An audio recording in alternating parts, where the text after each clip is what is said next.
خیر کرو، شکر کرو کہ آنسو نکلتے ہیں، یہاں تو خون نکلنا چاہیے۔ یقیناً ان کے گھر پر جو حالات آئے، میں سمجھتا ہوں دنیا میں کسی اور کے پاس ہوتے تو اتنا بڑا امتحان نہیں دے سکتا تھا، اتنا بڑا امتحان نہیں دے سکتا تھا۔ امام حسین عظیم اس قائد کو لاکھوں سلام۔ اب اس میدان کربلا میں بیویوں کے سامنے آئے، سیدہ زینب جلدی سے ایک صندوق لے کر کے آئیں، پیٹی لے کر آئیں، اور اپنے بھائی کو صندوق کھول کر ایک جبہ پہنانے لگی۔ وہ رسول کریم صلی اللہ تعالی علیہ وسلم کا جبہ مبارکہ تھا۔ امام حسین نے کہا میری بہن، میری ہمشیرہ آج تو کیوں پہنا رہی ہے؟ کہا بھائی جان یہ جبہ میرے اماں نے دیا تھا، سیدہ کائنات فاطمہ الزہرا نے دیا تھا اپنی موت سے 2 دن پہلے، اور کہا تھا بیٹی اس کو سنبھالے رکھنا، میرا لاڈلا ایک دن میدان میں اترے گا، اس وقت اس کے آس پاس کوئی نہیں ہوگا، تو اپنے ہاتھ سے اس کو یہ جبہ پہنانا، اس لیے کہ اس کو اس کی ماں سے بڑی محبت ہے۔ امام حسین کو یہ کہتی ہوئی وہ جبہ پہناتی رہی۔ امام عالی مقام اپنی ماں کو یاد کر کے رو پڑے، اپنی ماں کو یاد کر کے رو پڑے۔ کیوں نہ روئیں؟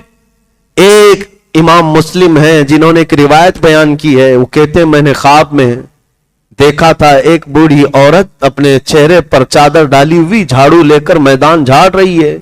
میں قریب جا کر پوچھا بی بی تم کون ہو؟ وہ اپنا چہرہ نہیں دکھاتی اور کہتی ہے میں محمد الرسول اللہ کی بیٹی فاطمہ ہوں۔ کہا یہاں کیوں جھاڑ رہی ہو؟ کہا کل میرا بچہ یہاں گر کر شہید ہونے والا ہے، اس میدان کی کنکریاں صاف کر رہی ہوں۔ میرے عزیزوں اس فاطمہ الزہرا کے اس عظیم لاڈلے کا آخری دیدار ہے، جس کے حلقوم کو میرے مصطفیٰ نے چوما ہے، ان کا آخری دیدار ہے۔ جو دوش پیمبر کا راکب سوار ہے اس کا آخری دیدار ہے، جن سے شریعت مصطفیٰ چلی اس کا آخری دیدار ہے۔ رسول اللہ کا جبہ پہنا، امامہ پہنا، حیدر کرار کی تلوار ذوالفقار ہاتھ میں لی، جعفر طیار کا پٹا اور حضرت امیر حمزہ کا نیزہ ہاتھ میں لیا، سارے تبرکات ایک ساتھ زیب تن کیے۔ امام عالی مقام یہ سارے تبرکات پہن کر خیمے سے نکلنا ہی تھا کہ عورتوں کی آوازیں آ گئیں۔ کہا چھوٹی سکینہ آئی اور کہا بابا جان یہ کوفی تو 6 ماہ کے بچے کو پانی نہ پلا سکے، آپ کے بعد یہ ہمارے ساتھ کیا کریں گے؟ آپ کس کے حوالے ہمیں چھوڑ رہے ہیں؟ امام حسین نے صرف اتنا کہا سکینہ اللہ اس کے رسول کے حوالے تمہیں کر کے جا رہا ہوں۔ سیدہ سکینہ سے کہا بیٹی چاہے جیسے بھی حالات ہو جائیں تو اپنے حجاب کی پابندی رکھنا، تو اپنے پردے کی پابندی رکھنا۔ یہ آخری وصیتیں تھی اپنے خاندان کی اہلی عورتوں کے لیے، اور بیویاں یہ چہرہ دیکھتی رہ گئیں۔ میرے عزیزوں ہم تو جنازہ جاتے ہوئے لوگوں کا دیکھتے ہیں، رو پڑتے ہیں، لیکن وہ زندہ جاوید گھر سے جب رخصت ہو رہا ہے دولہا بن کر گھوڑے پر سوار ہوا، اور وہ عظیم ان کا گھوڑا جو وفادار گھوڑا جو ہر جنگ میں آپ کے ساتھ رہا، آج وہ گھوڑا بھی بڑھنے کو تیار نہیں تھا، آگے بڑھنے کو اس کو ایڑ لگائی، اس کو مارا، آگے بڑھنے کو تیار نہیں تھا۔ مولا حسین نے دیکھا گھوڑے سے اتر کر بی بی سکینہ اس کی ٹانگوں کو پکڑے ہوئے بیٹھی ہوئی ہے، اور بار بار گھوڑے سے کہتی جاتی ہیں کہ اے گھوڑے، اے سواری میرے بابا جان کو نہ لینا، اس لیے کہ آج اگر تو سوار کر کے لے جائے گا تو یہ واپس نہیں آئیں گے۔ ننھی سکینہ کو آپ نے گود میں اٹھا لیا اور کہا اس عظیم سواری کو نہ روکنا، اس لیے کہ آج میرے امتحان کا دن ہے اور تمہارے صبر کے امتحان کا دن ہے۔ یہ کہتے ہوئے امام عالی مقام گھوڑے کو دوڑا دیے۔ یہ آخری دیدار تھا خیمہ حسین کی طرف سے، جو یہ شہزادہ گلگو قبا رسول اللہ کا یہ حسین شہزادہ نکلا تو میدان کربلا میں آ کر پھر وہ خطبہ دیا جو حر بن یزید کے سامنے دیا تھا، عمر بن سعد کے سامنے دیا تھا۔ آج 10ویں محرم تھی، جمعہ کا دن تھا، اور عین ظہر کا وقت ہے۔ اس وقت حسین اعظم کربلا کے ریگزاروں میں خطبہ دیتے ہیں، اللہ کی حمد بیان کی، رسول اللہ پر درود و سلام بھیجا اور کہا کوفیو کیا تمہیں میری نسبت پتا ہے؟ میں اس فاطمہ کا بیٹا ہوں جو رسول اللہ کے جسم کا ٹکڑا ہے۔ کیا تم نے میرے متعلق نہیں سنا؟ میرے آقا نے فرمایا الحسن والحسین سیدہ شباب اہل الجنہ۔ کیا تمہیں میری نسبتیں نہیں معلوم؟ اور اگر ان حدیثوں پر تمہیں شک ہے تو ابھی جابر بن عبداللہ موجود ہے، ابو سعید خدری موجود ہے، ابھی کئی صحابہ رسول اللہ کے موجود ہیں، ان سے جا کر تحقیق کر لو، کیا میرے رسول نے یہ میرے متعلق نہیں فرمایا؟ اور کیا تمہیں یہ زیب دیتا ہے کہ تم رسول اللہ کا کلمہ پڑھتے ہو اور اسی رسول کے بیٹے کے خون سے اپنے ہاتھوں کو رنگین کرو؟ یہ خطبہ ایسا دردناک تھا، کوفیوں میں اس کا اثر ہو گیا، کوفیوں کے دلوں کے اندر ایک رعب طاری ہو گیا۔ قریب تھا کہ وہاں بغاوت ہو جاتی، قریب تھا کہ لوگ تلواریں چھوڑ دیتے، قریب تھا کہ لوگ نیزے پھینک دیتے، ہلچل مچ جاتی، کیونکہ رسول پاک کے شہزادے کی زبان میں جو اثر تھا وہ کمال کا تھا۔ خطبہ سن کر کوفیوں کی آنکھوں میں بھی آنسو آ گئے تھے، رونے لگ گئے تھے۔ ایک طرف حسین اپنے خیمے کی طرف دکھاتے اور کہتے میرا کون سا بچہ اب بچا ہوا ہے، میرا کون سا بھائی اب بچا ہوا ہے؟ دیکھو تم نے میرے خیمے کو لوٹ لیا، میرے گھر کے ٹکڑے کر دیے، اب بھی اگر تم چاہتے ہو تو میں معاف کرنے کو تیار ہوں، میرے خون سے رنگین نہ کرو اپنے ہاتھ۔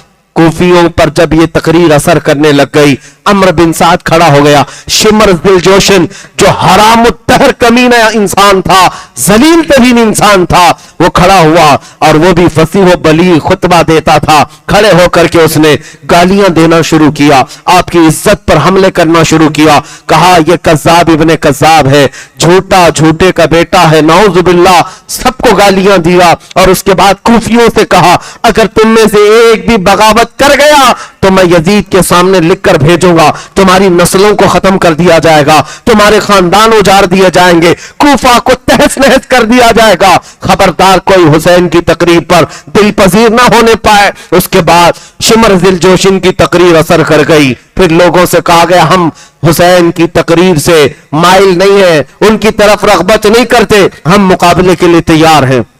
امام حسین نے کہا اتمام حجت کے لیے مجھے جو کہنا تھا میں نے کہہ لیا، اب تمہاری مرضی، آؤ مقابل کے لیے۔